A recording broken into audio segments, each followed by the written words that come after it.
Hello, everyone, and good evening, the Americas, and good morning, Africa, Europe, and Asia. I think we have people from all over the world today. Thank you very much for joining us to this webinar that we have called Global Challenges and the Mining and Metals Industry. This is an academic initiative thanks to Asociación Civil, Derecho y Sociedad de la Pontificia Universidad Católica del Perú, el Instituto de Capacitación Jurídica, and Muniz Law Firm.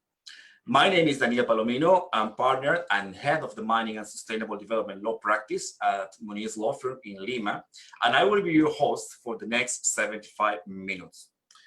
I am so honored to present this very international panel with amazing speakers from all over the world. They come from China, they come from Canada, they come from India, they come from Kenya, and they come from Germany. So during the next 75 minutes, our speakers will be developing their thoughts, their ideas on these 5 main topics that certainly the mining industry is facing today. I mean, social license to operate, COVID-19 disruption, law and technology, climate change, and the mining exploration panorama. So let me introduce you to our key speakers now.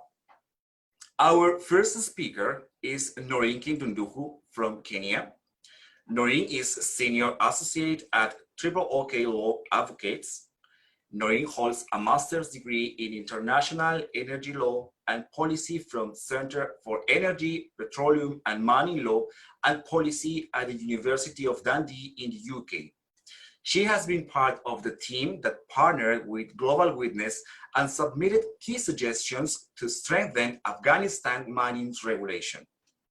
Presently, she's part of the team that has been tasked with developing regional guidelines to be utilized when developing community development agreements, CDAs, in the East African region. Our second speaker is Alexander Seitz from Germany. Alexander is associate in the French-German law firm EBA and Rusbaum Association. Alexander is attorney at law from Ludwig Maximilians University Mannheim in Munich, where he also completed his legal traineeship. During this time, he was a research assistant at the chair of civil law, European and international business law at the LMU Munich. Alex successfully completed a master's degree on law and technology at Tel Aviv University in Israel, and he is admitted to the Munich Bar Association. Our third speaker is Wang Huantie from China. Wang is senior counsel at Baiyu Law Firm. Wang Huantie holds a bachelor's of communication engineering from North China Electric Power University, a master of economics at Renmin University in China, and an MBA at Rice University in the US. He has served to the Ministry of Industry and Information Technology of China and has been deputy leader of the Policy and Regulation Working Group of China Artificial Intelligence Industry Development Alliance. Our fourth speaker is Siddharth Singh from India. Siddharth is instructor at LM Thapar School of Management in India. Siddharth holds a bachelor's degree of Tech Mechanical Engineering from Punjab University in India. He also holds an MBA from LM Thapar School of Management in India and a master in Environmental Studies from Tel Aviv University in Israel. In 2018, he joined a research project at the Israel Ministry of Energy and Water Resources that involved developing biofuels from algae and waste from meat industry. Currently, he lectures a very unique course called Sustainability in Practice at LM Thapar School of Management in India. And our last speaker is Eric Fritich from Canada. Eric is associate at McCarthy Tétrault Law Firm in Toronto. Eric receives his JD from the University of Toronto. He also holds a BCom from McGill University's Faculty of Management, where he focused his studies in finance and economics. Eric has experience in a number of different business sectors, including global metals and mining, and he's a member of the Law Society of Ontario, Canada. Well, now that you know them, let's get started. Noreen, how are you? Good morning. Yesterday, all right. hello, Noreen. Hello, it's such a great pleasure having you here at this very international meeting. I want to tell you that yesterday in our Andean panel, we were discussing about how important is social license to operate. And we were talking about that in some cases, mining companies obtain many permits, many licenses, many authorizations. However, sometimes, no matter how many legal requirements you get, if the social license is missing, unfortunately, the mining project has no future. So could you tell us about how important is this social license to operate and what are your views on the subject?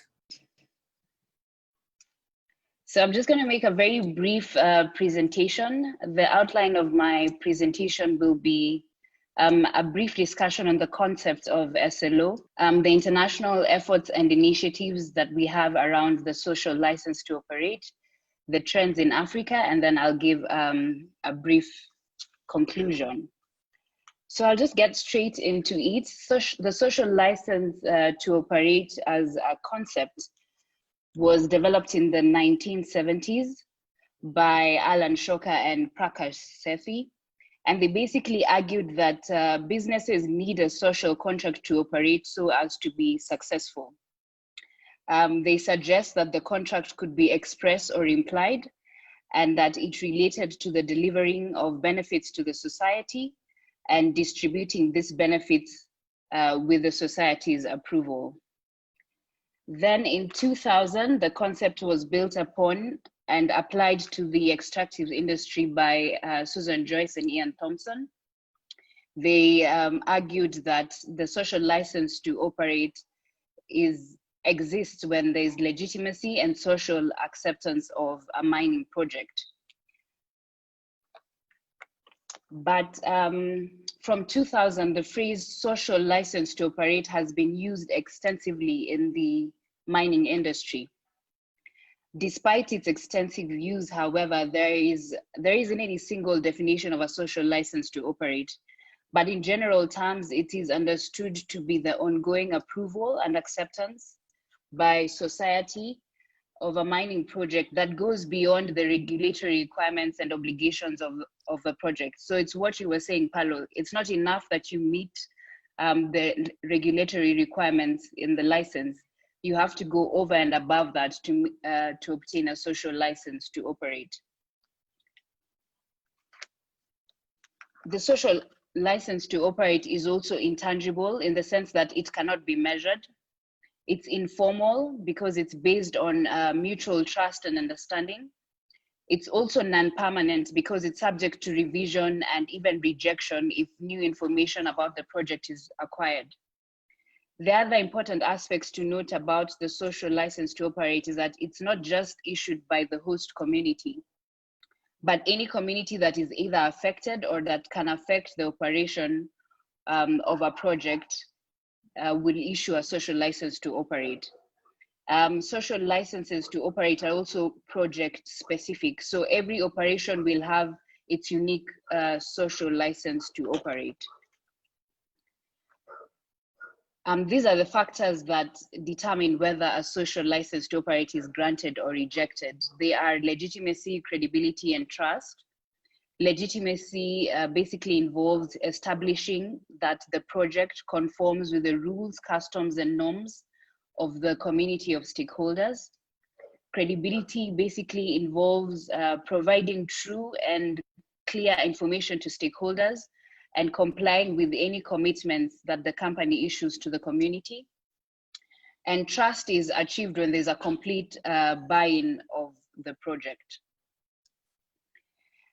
The social license to operate, if secured and maintained properly, has proved to be a useful development tool that helps to identify sustainable hotspots, and prevent or mitigate tension among stakeholders. It also ensures the success of the project.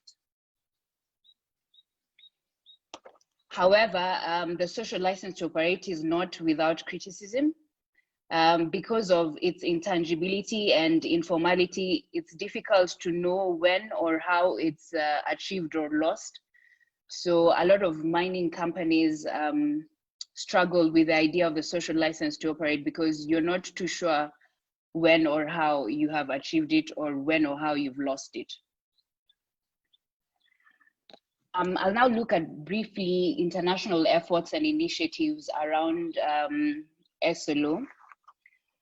So increasingly, over the last 2 decades, there has been increased pressure on mining companies and governments from NGOs, international organizations, and private sector member organizations to promote the social license to operate. For instance, we have the United Nations Global Compact, which is a set of 10 non-binding principles that encourage businesses to adopt sustainable and socially responsible policies. We also have the Equator Principles, which are a set of minimum standards for financial institutions to adopt when determining, assessing, and managing environmental and social risks in projects. We have the World Bank Group Health and Safety Guidelines that apply to all the World Bank funded projects. The guidelines have a detailed section on community health and safety. We also have the IFC performance standards, and these apply to projects funded by the IFC. 4 of the IFC performance standards directly deal with SLO issues. So they deal with things like resettlement, cultural heritage, safety and security, and so on. Then we have the International Council on Mines and Minerals, which is an international membership organization of mining companies.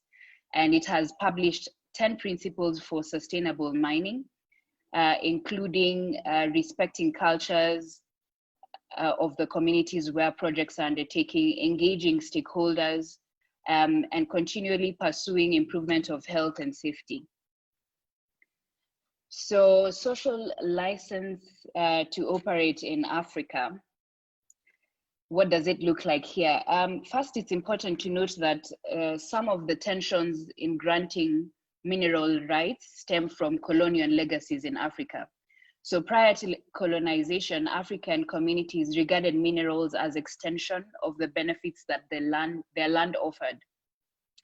But during colonialism, the colonial empires separated the community's rights to land from the rights to the minerals. And after independence, many African countries realized and decided to retain these land systems where you separate the land rights from the mineral rights. And a lot of social license to operate issues in Africa arise because the government consents to the development of minerals without consulting the community of stakeholders. And so the community denies the mining companies admission and access. So what trends are we seeing with regard to SLO in Africa? The first trend that we see is the formalization of SLO. And this is the case in South Africa.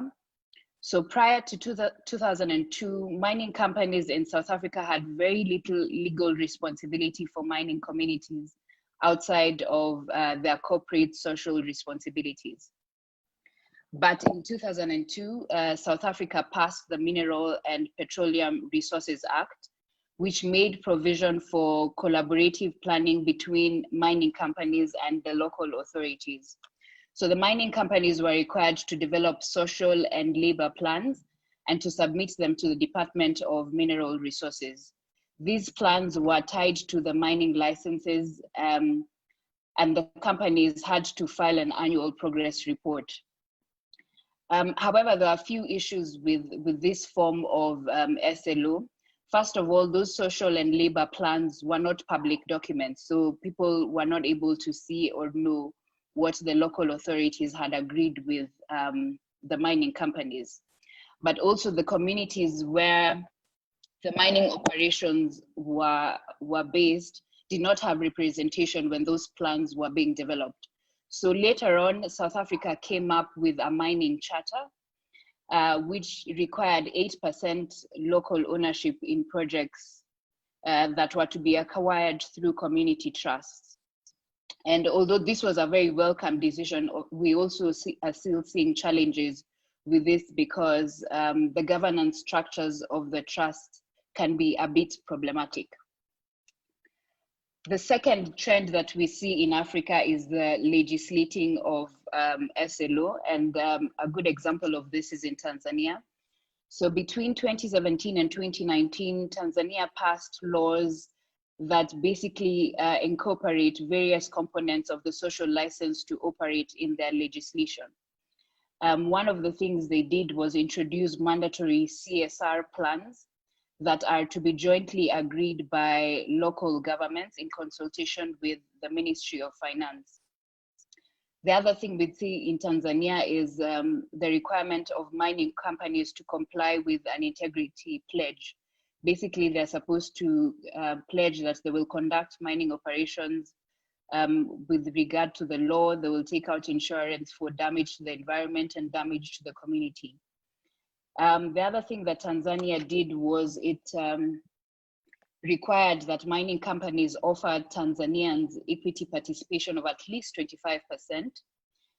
They're also supposed to give bidding preference to Tanzanian companies and to ensure middle and junior level positions in mining companies are held by Tanzanians. Then they also require mining companies to take out insurance, legal and financial services from Tanzanian institutions. Now, of course, there was a lot of uproar from investors because of resource nationalism with regard to the rules that Tanzania passed. But as regards social license to operate, the issues that we see in Tanzania is limiting the SLO to CSR means that the CSR issues are identified by the company instead of them being identified by the community. So it's the company that determines what CSR plans to take instead of the community informing them what they require to be undertaken. The final trend that we see in Africa is now reducing the social license to operate into writing. And this is the case in Kenya. In 2018, Kenya passed a new mining act, which basically requires the holders of mining licenses to enter into community development agreements and or benefit sharing agreements. And Kenya has an elaborate regulations on how these agreements should be reached and how they should be considered. The regulations require, or rather they list out details of how the community should be identified, who in the community should negotiate and how the negotiation should take place, what should be negotiated. The regulations actually require that the negotiations should be reduced into the local language of the community. The agreement should also be published on the websites and availed to anyone who may have an interest in the agreements. And the companies are supposed to file annual progress reports on these agreements, and the agreements are liable for review every 5 years. And so the issue in Kenya, we see, what we see in Kenya is that the concern is that the regulations are too elaborate so that they erode goodwill and trust, because most of the social license to operate is just achieved through mutual understanding and trust. And so in summary, what we see is that, yes, the social license to operate is a useful tool for enforcing sustainable mining and conducting operations that are responsive to communities. The greatest criticism that we see of social license to operate is that it's informal and it's intangible. And to correct this, African countries are increasingly legislating, formalizing, or reducing into writing their social licenses to operate. But what we are saying is that care needs to be exercised to ensure that the formalization of the social license to operate encourages meaningful stakeholder engagement without eroding relational capacity, goodwill, and trust. Yes, so that's it on my part. Paulo, unless you have any questions. Many thanks, Noreen. Thank you so much for your participation and this contribution. Now, let me jump into another topic. Alexander, definitely, maybe COVID-19 is the immediate challenge for the mining industry nowadays. Countries are managing with lockdowns, are managing with legislative measures in order to face this critical social, economic, and labor crisis around the world. So I like to ask you, how is Germany dealing with, and how COVID-19 is impacting on the metals industry in Germany? Thank you very much for the introduction. Just some introductory remarks. Damas y caballeros, es un honor participar en este evento. También estoy muy contento de no tener que hablar ahí a las 7. Como puede ver, mi español es muy pobre, así que continuar en inglés en lo siguiente. So thank you very much for having me in this panel. I would like to start with some introductory remarks on the situation of the German industry in these current times.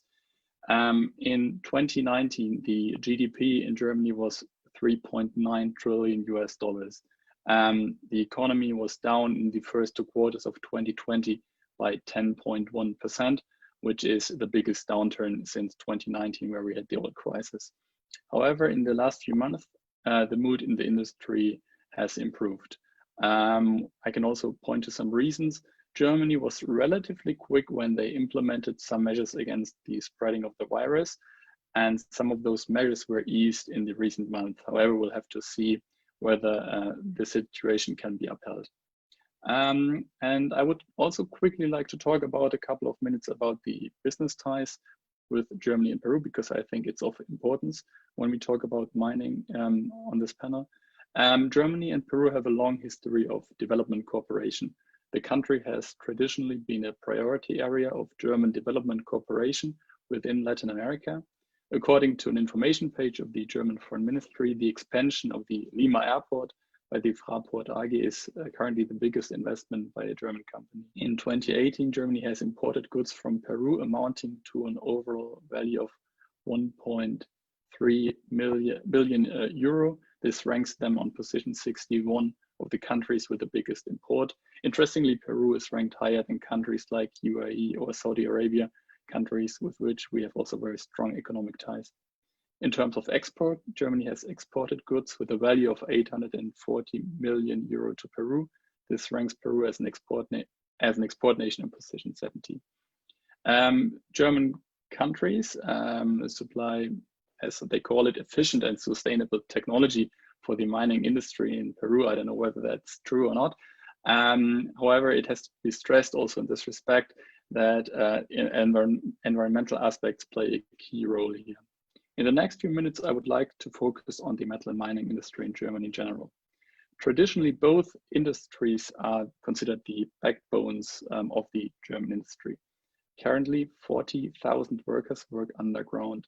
In the coal mining sector, the number of coal miners working underground are roughly 7,000.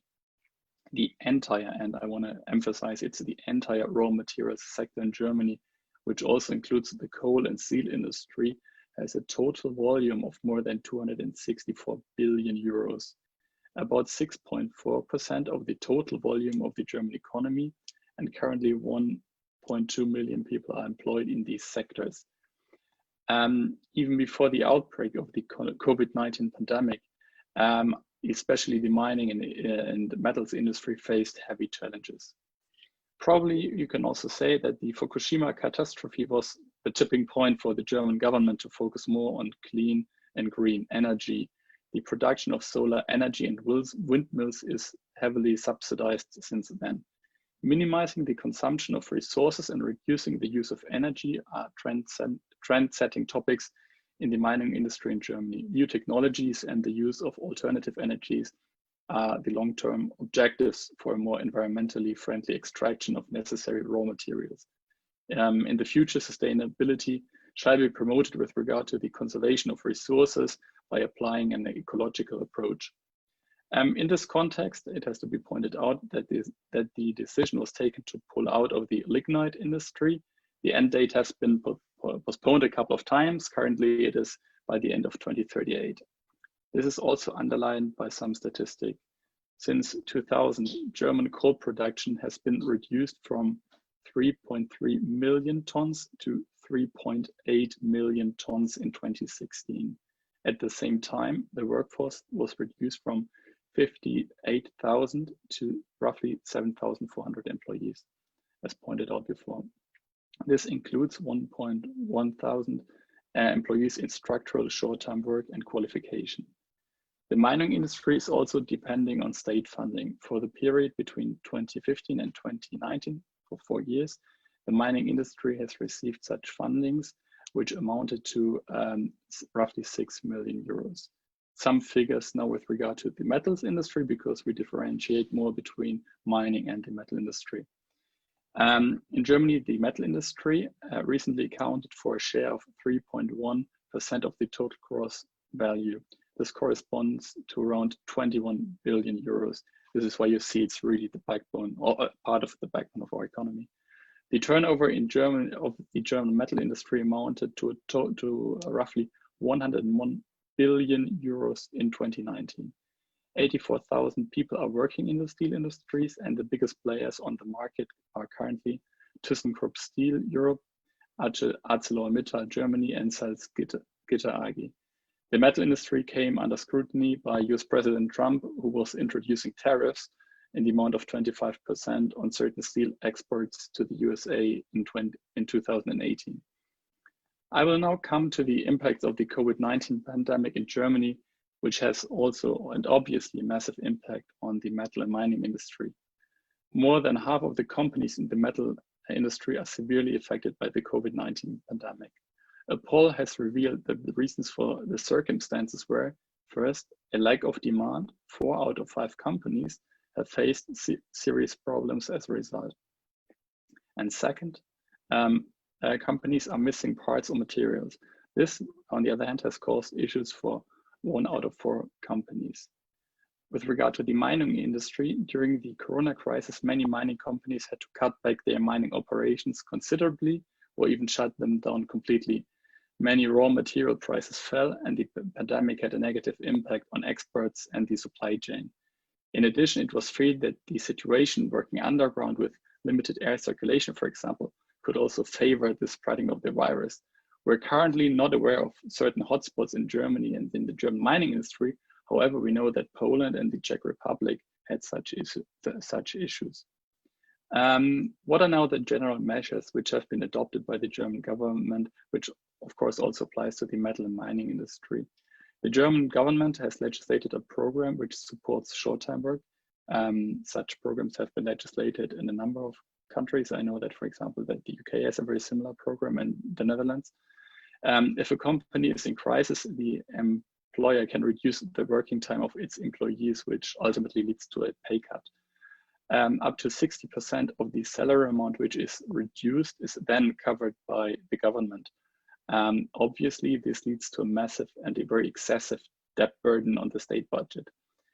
In roughly 2 million of the 4 million employees in the metal and electrical industry are now working on short time.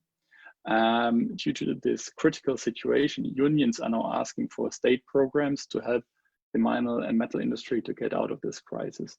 Another measurement which has been implemented, which might not be of such interest for this panel, is that also the obligation to file for insolvency has been suspended for a certain period of time.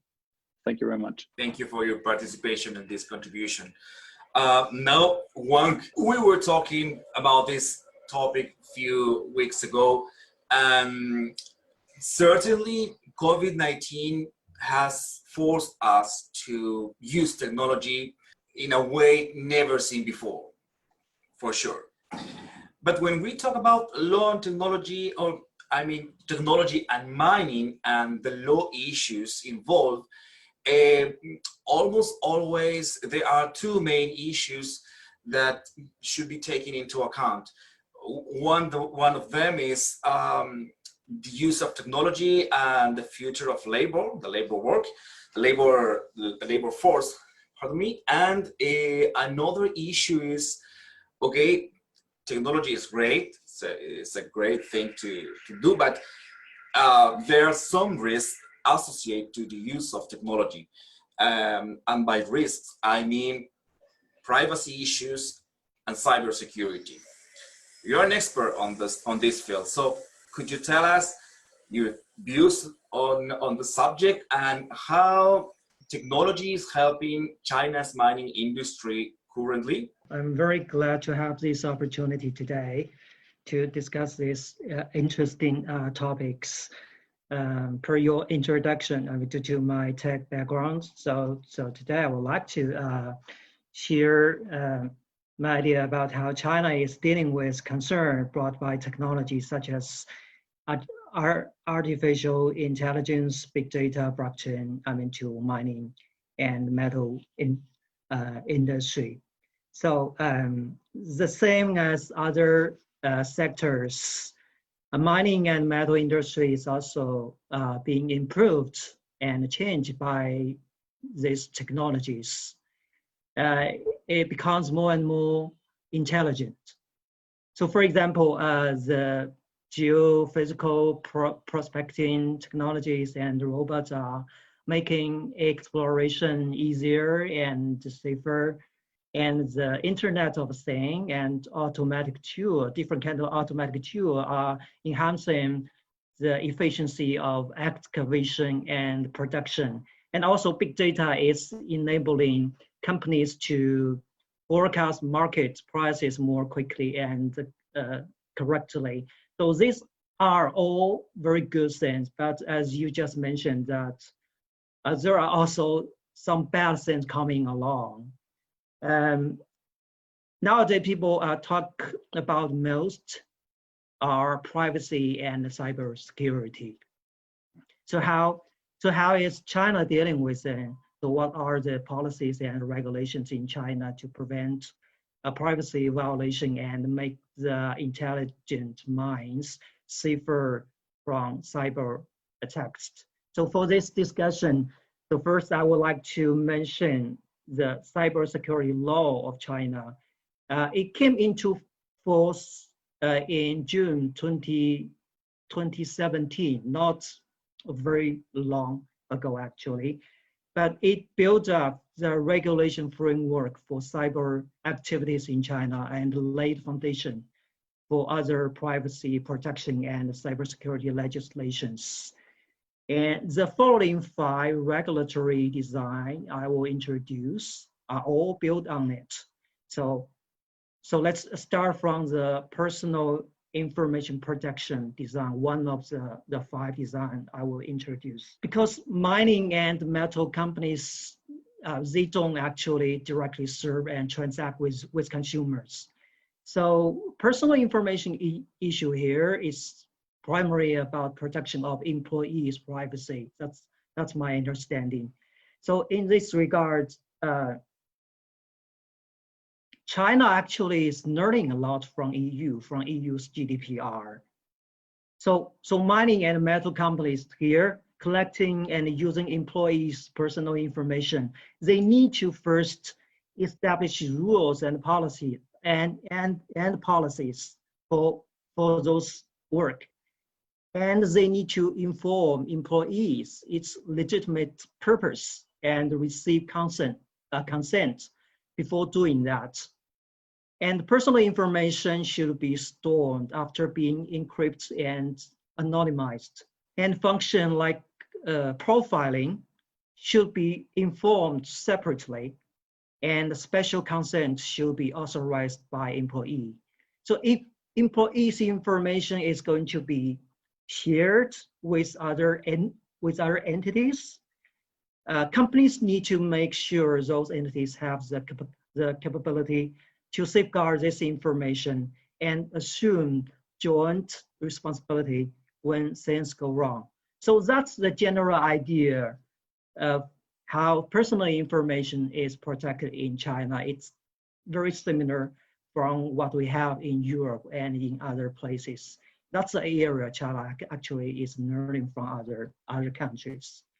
As a second design, I would like to say is the multi-level protection scheme.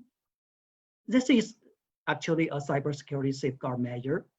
This scheme aims to differentiate cybersecurity obligations and requirements for different information systems according to their different role in the business and their different potential impact to public interest.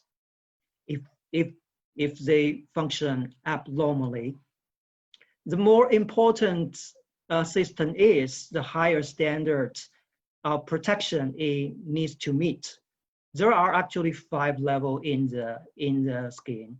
To comply with the scheme, companies like the mining and metal companies, they are required to first to self-read their systems per the guidance given by the government.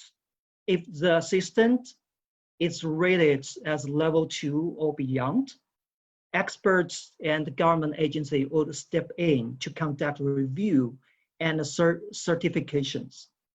And policies, personnel, hardware or software of those higher level systems are then to be put under regular supervision by authorities.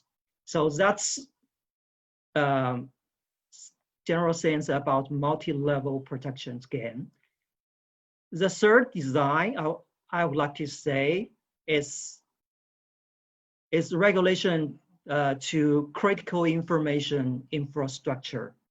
There are special requirements in China for critical information infrastructure due to its big impact to national security and public interest. The concept of infrastructure here is broader than what we usually think it to be. It not only includes telecom network, internet network, those kind of infrastructure. It also includes important commercial information systems. So, for example, the financial systems, the utility systems, and assistance in energy industries. So mining and metal industry is covered by this regulation. So besides complying with the multi-level protection requirement I just mentioned, mining and metal companies in China also need to follow the critical information infrastructure regulations, which are primarily about safeguarding supply chain and the local storage of data. So supply chain regulation here, so focus on potential impact to national security. So if there are concerns for contracts of hardware or software within a focused catalog given by Chinese government, those transactions should be submitted to a cross-agency board for review. This design actually is quite similar as the scheme of CFIUS in United States, or some kind of like foreign investment review scheme in countries like Australia, things like that. It's quite similar. So for local storage of data, another important point for the critical information infrastructure regulation. It seems to be a trend worldwide that governments in different countries require data to be stored locally. China also adopted it as well. But those data are only restricted to critical information, to data from critical information infrastructure, not data from any information system. So that means that if data collected or generated in China in critical information infrastructure, it should by default stay in China. If it's going to be transmitted across borders, government approval will be required. So that's sense about the critical information infrastructure regulations. The next design is about the important data administration. Also in China, there are legislation regarding important data and network products. So for important data, it refers to data that does not involve classified information. I mean, information about, for example, like nation secrets, things like that. It does not involve information like that, but it is closely related to economic development, social and public interest. The typical example given by the government of those important data include geological information and natural resources information. So mining and metal companies in China also need to pay attention to requirement in this regard. So on top of the requirement, we might think naturally with respect to connection, storage, and management of data, there is a special requirements of assessment and approval. If those data need to be transmitted across a border, cross-border transmission without approval will be punished. So the last design I would like to point out here is the network product administration. A regulation, this regulation actually targets critical network product, not all network product. There will be a catalog company could refer to, so you will know what kind of product will fall within that scope. So for example, some core network equipment, some database, and some supercomputers and some encryption products, things like that. So so for those products, it needs to be certified before going to the market. Companies such as mining and metal companies, if they need to buy those products, first they need to make sure that those products are certified, or they will be punished by the government. So the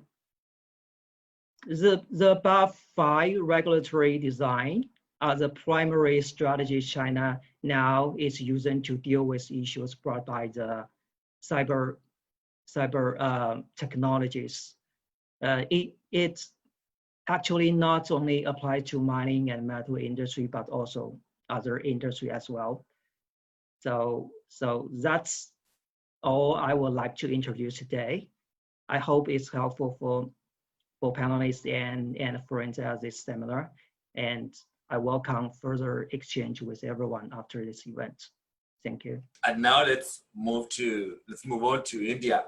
Siddharth, well, after COVID-19, we may realize that our very next huge challenge is climate change. And I think we are living in a very unique moment in our history when we all are so connected, more connected than before, and we all are speaking the same languages, the same language of global cooperation.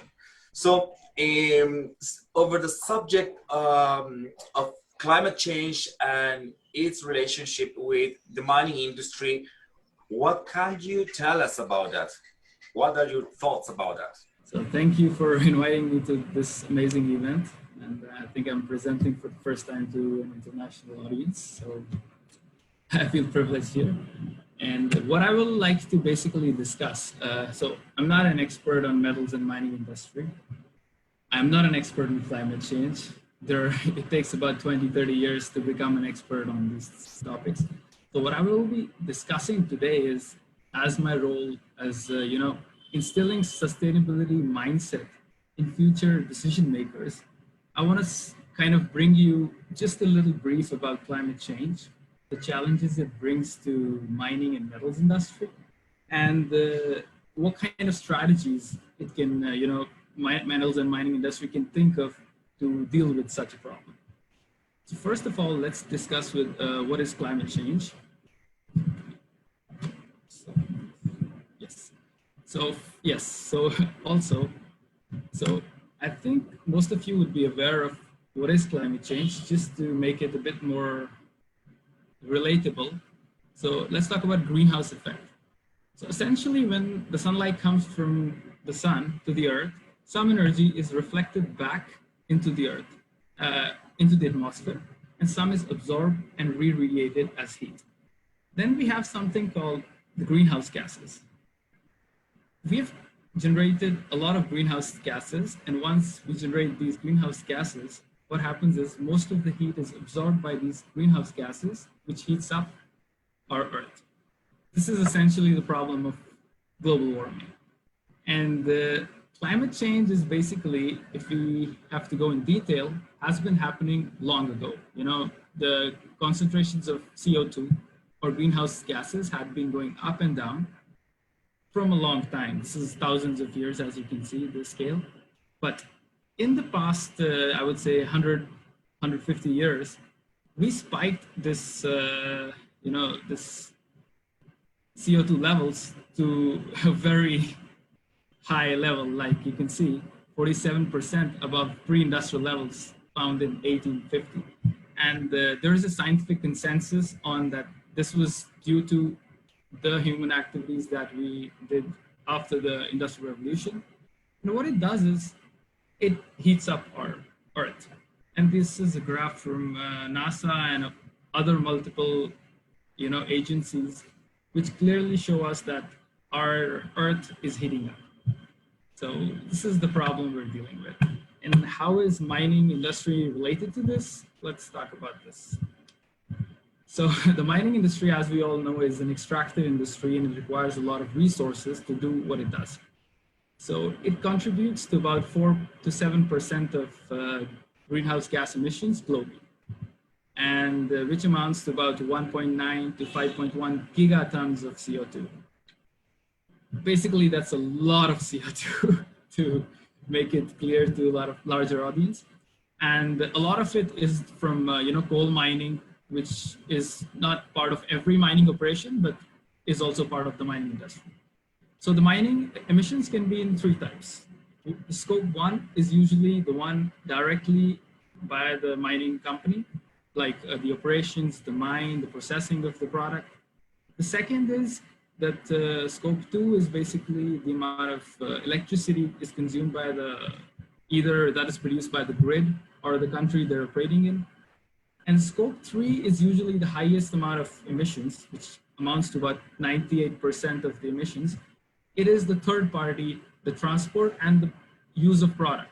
So basically, if I'm a supply chain mining industry, my supply chain downstream and upstream, all the emissions that it has come under scope 3. So now that we've established what is, just a second, what is this, what are the contributions of the mining industry to climate change? Let's consider the effects of climate change to understand what challenges it brings to mining industry. So let's talk about the effects of climate change. And I think this is, well-known phenomena, but still to make it more contextual to this conversation, there is increase in average temperatures and temperature extremes, as we just saw from the graph. There is melting of ice caps. There is rise in sea level. This is relevant to the mining industry's increase in frequency and intensity of extreme weather events. Then there is changes in precipitation patterns. So there can be flooding and droughts in different parts of the world, depending on where you exist on the globe. And there will be increase in the heat waves. So these are general effects of climate change that affect all of us, whether we are in this industry or not. The next scenario, what makes the mining industry vulnerable to climate change is certain characteristics. First of all, as we know, mining industry works in challenging geographies and climates. So they already know how to work in hospitable environments. And they have a huge reliance on water and energy, and both of which are highly climate sensitive. Third, this is something which is part of the strategy. that when large mines or projects are built, they're built with long design lifetimes. They go on for 10, 20, 40, 50 years. And so it's important to think about the strategy before. Fourth, they have a dependence on long global supply chains. And we can see clearly in COVID that how supply chains were broken. This is something of resilience we have to think about. Then the final point is that the mining sector works with local communities, and they are usually vulnerable to climate change risks, because usually this exists in rural environments where people live on sustenance agriculture. So their water areas are sensitive, their food sources are sensitive to climate change. Finally, let's talk about the challenges that come directly to the mining industry. First of all, what we have to think about is the disturbance to mine infrastructure and operations. So as I mentioned, there's infrequency or increase of frequency and intensity of natural disasters. So that has to be thought of for the infrastructure.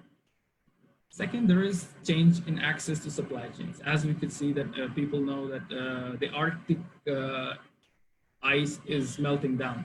So there is a new supply route that's coming up. Then there would be supply routes that are would not be approachable in the coming future. So we have to think about that. Then there are hazards like heat stress. As I mentioned, there is increase of heat waves, and this affects human beings working outdoors. So currently, most of the operations work with human labor. So we have to take into account their health risks and everything related to that. Then this is something which is unique also, and it's more of an opportunity than a challenge, is the shifting demand of minerals. Because of the decarbonization that the whole world wants to go through, as we agree in the Paris Climate Convention, the demand for certain minerals would increase and demand for certain minerals would decrease. And we have to be aware of this as a mining industry. Then there are more pressure points with community relations. As if we're dealing with the community and they're facing the climate challenge risks, so they will have more pressure on the mining industry. And finally, there is also increasing sustainability expectations from the regulators and investors. So investors give the mining industry the money to go forward, and the regulators manage how you can, if you can function or not. So we have to think of these challenges. So as we understand the challenges, now we need to think of strategies of how to deal with these challenges. And I'm not the one coming up with these strategies. I went through a lot of latest research papers and whatever is available publicly. And I've chosen some things which I found is a good starting point to think. So some steps to developing a strategy for the climate change. First of all, an end-to-end analysis of the effects of climate change on your business operations. So it's important to understand that although climate change is a global phenomenon, but the effect is localized. So if your operation is in Australia or in Peru, it will be totally different problems that you would be facing. You might be facing flooding in one side and drought in the other side. So you have to analyze your situations locally and understand how it works. Another thing that I mentioned before is the shift in demand of minerals. You have to see your business portfolio. If you're working in a mineral sector that might be going down tomorrow, you have to think of that. So secondly, it's important to develop a climate conscious business strategy. And the key point here is to involve the executives and the board. The top management should be involved in the strategy building, because these things require huge investments, huge pivoting of the business portfolio. So people have to be very, committed to this problem solving. Third is climate proofing your operations. So once you have the analysis ready, it's important to increase the operational efficiency and resilience. This is efficiency is basically increasing the efficient part of the operations. Resilience is that things don't go wrong when bad stuff happens, in simple terms. So, and the fourth one is the most important. The first three is usually followed by a lot of mining agencies, but one thing that usually they lack is building an inspiring, holistic narrative for the stakeholders. And usually only the multinational top giants are only doing this. So it's very important. Okay, I think I will discuss these in the next slide. Yeah, so to make it more visual, this is a study by McKinsey, and they tried to give us a headwind and tailwind of what will increase and decrease in the coming years. So as you can see, because there will be increase in electric storage, electric vehicles and battery storage, there will be an dramatic increase in demands to nickel, cobalt, lithium. And if we consider another scenario where you would see, recycling, so the copper would increase because of the electrics, but because we are also using recycling, it will decrease. So you see, you have to imagine all the scenarios. And I'm sure that every agency has these capable people who can do this. This is just a thinking to start with. And as you know that the whole world wants to decarbonize coal, deregulate coal, regulate coal. So they want to reduce the amount of coal. So this would be another thing to take care of. So this was the second point was operational efficiency. So this is another chart from BCG, and they have suggested some 6 levers for adjusting scope 1 and 2 emissions. So energy efficiency can be increased by switching the fuel, for switching to renewable power, for developing green H2 technologies, then methane capture and utilization, carbon capture and storage utilization. All these technologies are at different stages of development. So either the company can, there are some technologies you can just directly buy. There are some technologies would require strategic partnerships to build those technologies for the mining industry.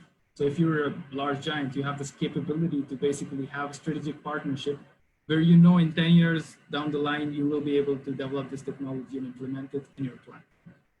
So, and the final one, the most important one, as I said, is the inspiring holistic narrative for the stakeholders. So as we know, the mining industry works with the most complex myriad of stakeholders. You have government, you have academia, you have the mining industry itself, investors, community, indigenous. And it's important to communicate and present what you're thinking and what you're doing to these stakeholders. This makes it easy for you to for the company to develop their plan and strategically stay in a sustainable fashion. So a holistic narrative can include a shared sense of purpose and values among the employees, a clearly articulated vision for how the company will tackle climate change, and disclosure framework. So a disclosure framework is very important in this case, because when you clearly present that what the challenging risks are, how you will deal with them, and what are the measuring goals there, it gives sense of comfort to the investors, to the community, to the government, that you guys know what you're doing and you know it for in the future, not only just for present. And to give one example, that according to BCG Smart Multiple Analysis, mining companies early in addressing climate change who adopted these ideas and disclosure frameworks had 20% greater valuations than the bottom peers of their group. And another one important, as we all read the investments, in 2017, the CDP, this is from UK, they were looking at climate risk disclosure scores, and they invested in about $87 trillion worth of assets just looking at these scores. So we can understand how these things are so important. And I think this is it. And yeah, so this is like a final, it is not about compliance anymore. These strategies will create a win-win situation for your company and this planet. Thank you, everyone.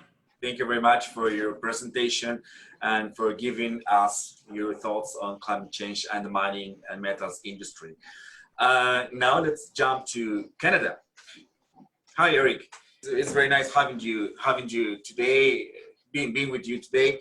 Thanks for the time. Eric, Canada is a big player in the world of mining exploration.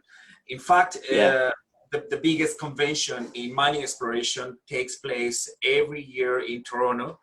Well, next year is going virtual, I think. That's right. You can pay, everyone could sign up and participate virtually. But then the year after that, you come to Toronto, everybody. Yeah.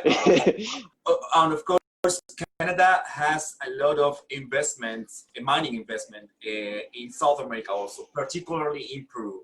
So it would be great to know from you, what's the trend in terms of mining junior companies, and how do you see the exploration from your side, from the Canadian perspective? Thanks very much, and thanks everyone who spoke so far. This is a wide range of expertise, very interesting panel. And thanks for setting this up, Daniel. I'll try to be brief, just trying to be cognizant of the time constraints and wanting to get everybody's closing points in. But I think, yeah, just to zero in on juniors. I know from talking to Daniel before talking about this, you're aware of what flow-through shares are from your time at PDAC.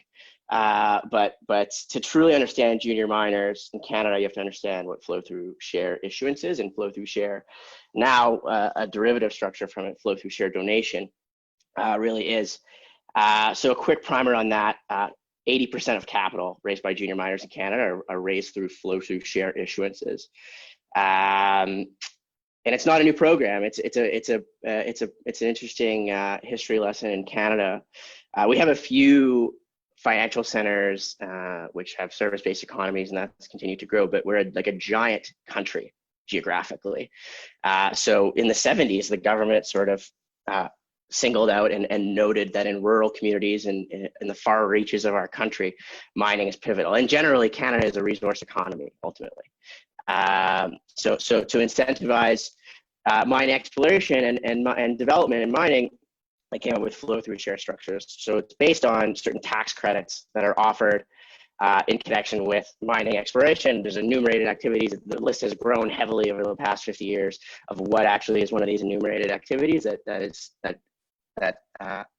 has the benefit of sort of tax deductions.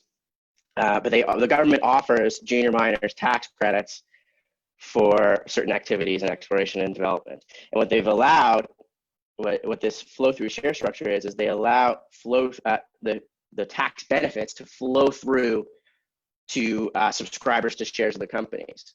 So if a junior miner wants to raise, let's say, $100 million for the purpose of one of those enumerated activities, they get the tax benefit and they can flow through the tax benefit to the first subscribers of shares.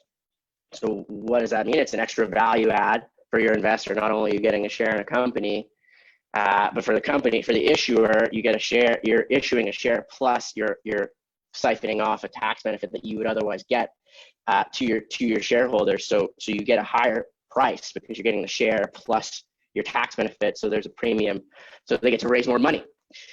So that was a win-win. What was thought of as a win-win. But ultimately, there was some stagnation in that market for a long period of time. But in the past 15 years, there's been some sophistication in the form of flow-through share donation structures, which are pretty extremely complex. But they've sort of taken something that was sort of old and developed in the 70s, kind of was losing steam and made it new again. So the flow-through share donation market has found a way basically to bifurcate the tax benefit from the share of the junior miner. So I'll just share a slide here, which is going to be helpful in explaining this process, because the flow-through share donation process is complicated. So this is an example from a slide deck provided by a market maker, Pear Tree Financial. I definitely will recommend you guys check them out. So what they've done, as you see here, this is an example of a deal they did with Osisko Mining.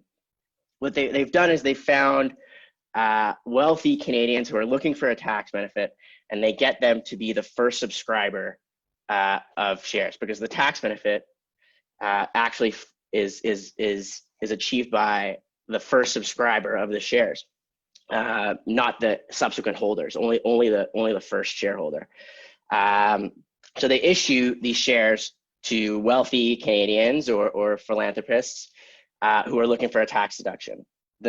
Those individuals then donate the shares to a Canadian charity.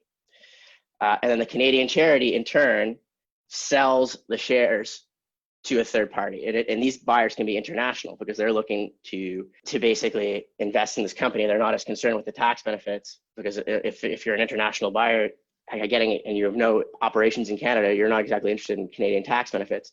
So being able to bifurcate the tax benefits from these flow-through shares and produce a lot of value.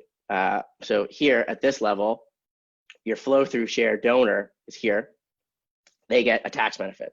They get to donate shares to a charity here, who gets to raise money through selling these shares to an end investor. And the end investor gets the shares at a relative discount because, as I was mentioning before, the issuers like issuing these flow-through shares because they're packaging a tax benefit with the price of their share, so they get to raise more money. But the end investor ends up being somebody who benefits from only just the share, not the tax benefit. So they get it at a discount. They pay, in this case, on the Cisco mining, the institutional investors paid a 9% discount to market for the share. So it's produced a huge value prop for the market, and it's led to a resurgence in the flow through share market, which, as I mentioned, is 80% of deals, and 2/3 of that 80% are done through this flow through share donation model. So it's become extremely popular in Canada. And I think one thing that Daniel wanted me to chat about, and then I'll wrap up very briefly, is how does this produce an opportunity for Peruvian mining companies and Peruvian capital providers? Well, very simply, Peruvian companies can raise money through issuance of flow through shares that are associated with tax benefits in Canada. And this flow through share donation market has opened up an international buyer market. So there's an example of a deal called Matador. It's an Australian mining company.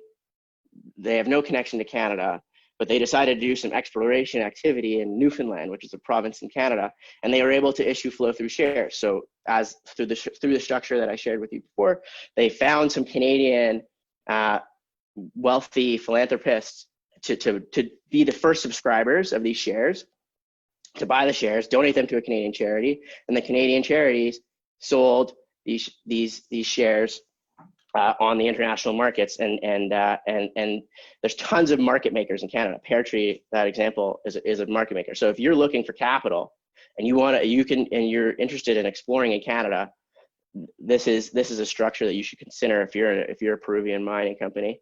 And there's lots of market makers that can make that happen for you. Secondly, if you're a Peruvian capital provider, you can be a buyer of these shares. Usually the flow through share market was kind of closed off. It was you'd really only care about the tax benefits associated with buying flow through shares of Canadian junior miners if you're a Canadian, because then you benefit from the tax benefits. But now you can get the shares at a discount, and you're not paying a premium for a tax benefit that doesn't matter to you. So it's a great way to invest in Canadian junior miners. And the last thing I'll mention, I was talking to somebody the other day, and they know somebody who works at the TSX, and apparently they're at the TSX, they have prioritized teaching Spanish to their employees, because at one point they had projected out in the next 5 years that 1/3 of listings on the Toronto stock. So the TSX is the Toronto Stock Exchange. So it's the biggest Canadian stock exchange. So at one point they thought in the next 5 years, 1/3 of companies listed on Canada's biggest stock exchange would be South American companies. And while, I think that for the variety of reasons, there's been a bit of a slowdown in terms of that growth in the past 6 months.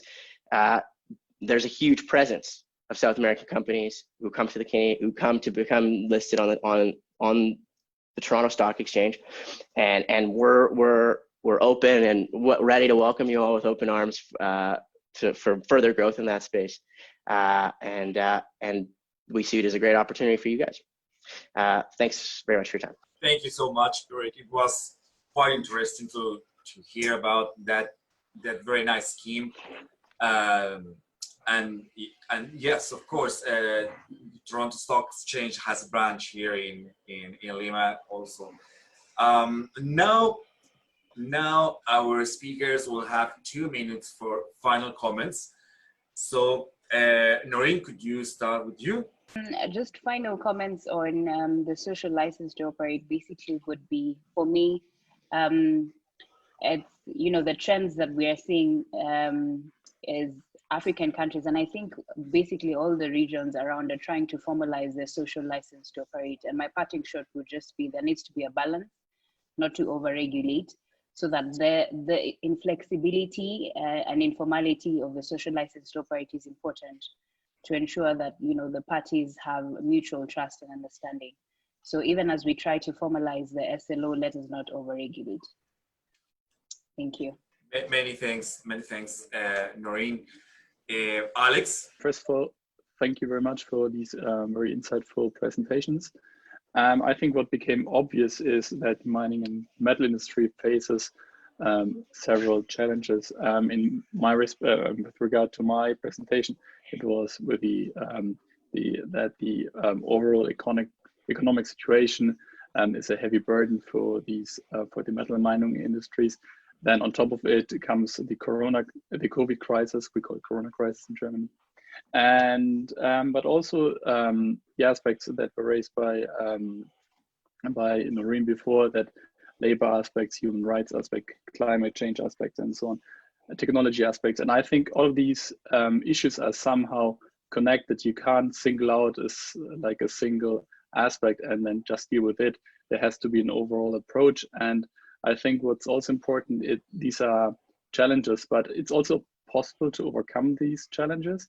But there needs to be like an overall strategy, and as Sida said, you can't simply, you have to like analyze it from a local perspective, but obviously it has like a global impact.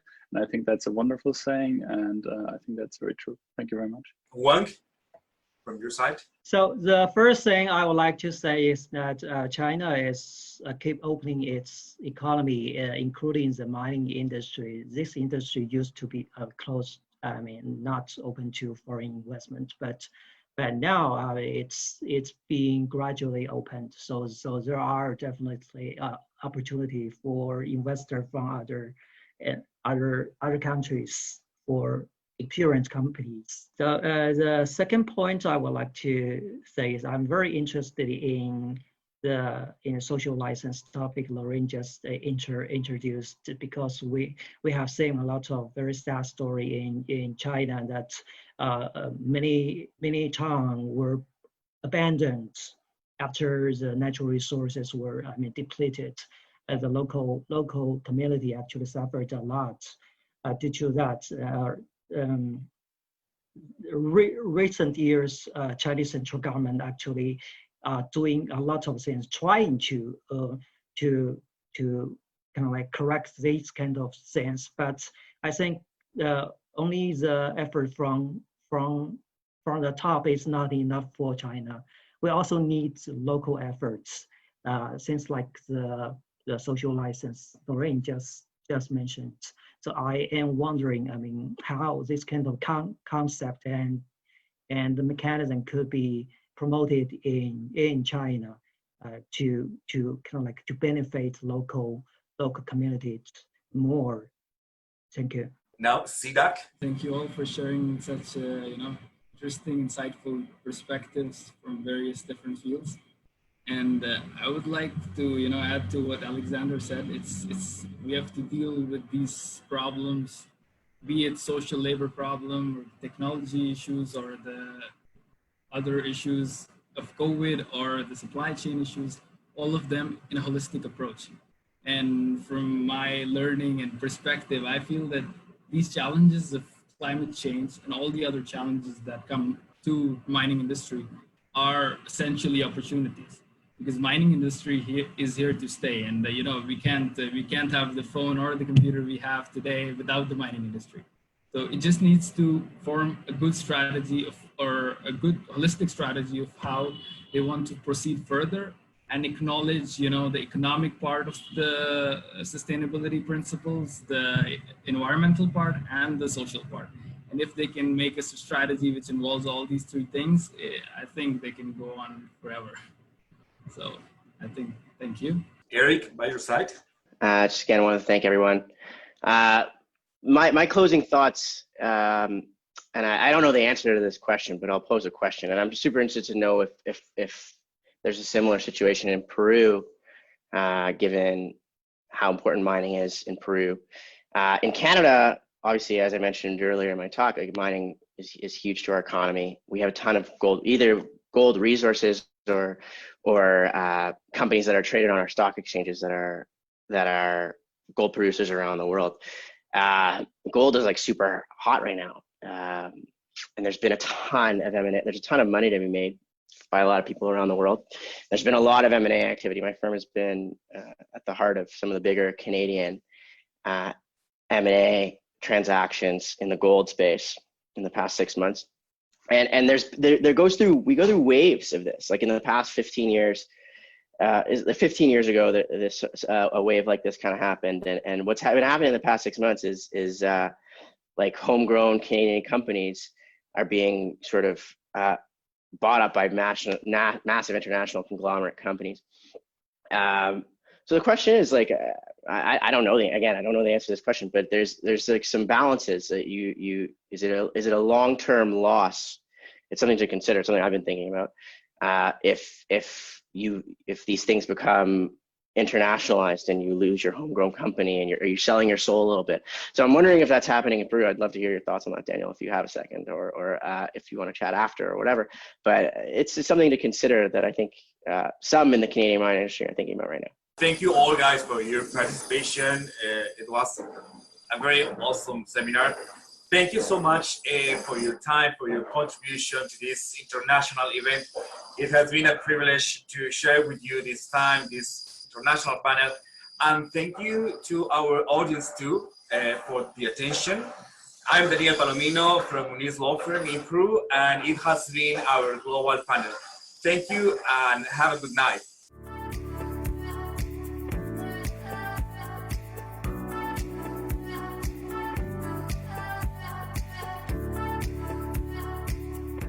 Buenas noches, muchísimas gracias a todos los participantes quienes han estado en estos días de este seminario internacional organizado en conjunto con el área de Minería y Desarrollo Sostenible del Estudio Muñiz, Olaya, Meléndez, Castro, Hondo y Herrera Abogados y la Asociación Civil de Derecho y Sociedad de la Pontificia Universidad Católica del Perú, así como también de nuestra institución.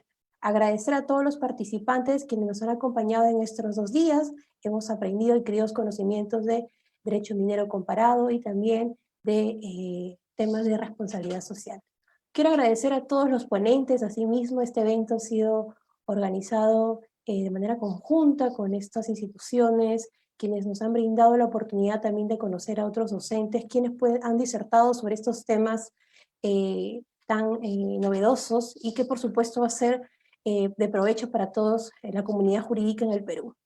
Asimismo, quiero agradecer especialmente al doctor Daniel Palomino Seguín, quien es socio y director del área de Minería y Desarrollo Sostenible del Estudio Muñiz, y por supuesto al alumno Cristian Pareja de la Pontificia Universidad Católica del Perú, quien es asociado de la Comisión de Eventos y expresidente de la Asociación Derecho y Sociedad. Este evento no pudo haber sido organizado sin la disposición y la ayuda de estas personas. Por parte de nuestra institución, agradecer una vez más a todos los participantes, a todos los ponentes y por supuesto a todos los organizadores en este prestigioso seminario internacional. Por supuesto, ICJ, como siempre, organizando eventos de alto nivel con ponentes destacados como ya lo estamos viendo el día de hoy en este seminario internacional. Y por supuesto, quiero finalizar agradeciendo a todo el área de Derecho de Minería y Desarrollo Sostenible, al doctor Daniel Palomino, al doctor Manuel Calderón, al doctor Tony Bustamante y entre otros docentes que ya han expuesto en ICJ. Agradecer su disposición y su tiempo y por supuesto considerándoles parte de la plana docente. Que tengan muy buenas noches y hasta el próximo evento. Hasta luego.